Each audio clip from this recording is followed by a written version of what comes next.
When marriage is under discussion, several connected terms in Chinese, as well as their counterparts in English, can hardly be ignored. And they are 婚姻 versus marriage, 新郎新娘 versus bride and bridegroom, and 夫妻 versus husband and wife. These pairs of terms have rich connotations, yet the comparison about to be made is from the etymological angle. Let's start with 婚姻 and marriage.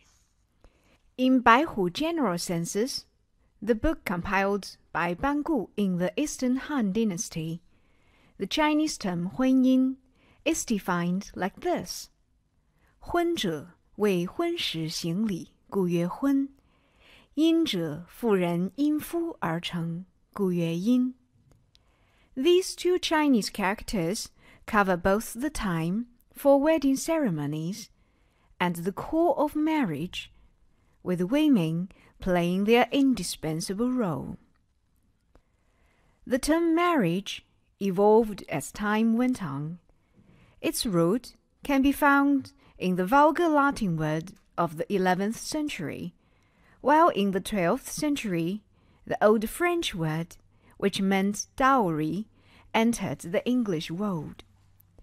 Just like the Chinese term 婚姻, the origin of the English word marriage reflects the important social status of men at ancient times, since dowry is money or property brought by a woman to her husband at marriage. The next group, 新郎新娘 versus bride and bridegroom. Unofficial history of Confucian scholars gave 新娘 its definition.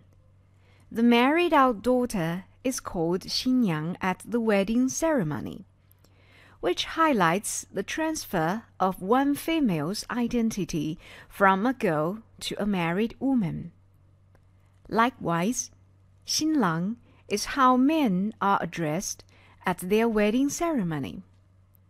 The interesting part of the title 新郎 is that it was first used in Tang Dynasty, referring to scholars who had lately passed the imperial exams. The origin of bride covers more than its Chinese counterpart. In Old English, bride appeared as bride, which means betrothed or newly married woman. This breed was borrowed from Proto-Germanic, meaning daughter-in-law. And when the verbal root brew is traced back to the pre-Indo-European language, it means to cook, brew, or to make broth, which was likely the daughter-in-law's job. Bridegroom referred to suitor in Old English. It was the combination of a bride part and a man part. Its common Germanic source meant bride's lord. Original meanings of both bride and bridegroom reflect the distinct status of European men and women at ancient times. The third group is 夫妻 versus husband and wife. The character 夫 in its earliest pictographic image illustrates its basic meaning. Appearing like a man with a hairpin holding his hair, it demonstrates that a man could not be addressed as 夫 until he came to his adulthood and held his hair on the top of his head.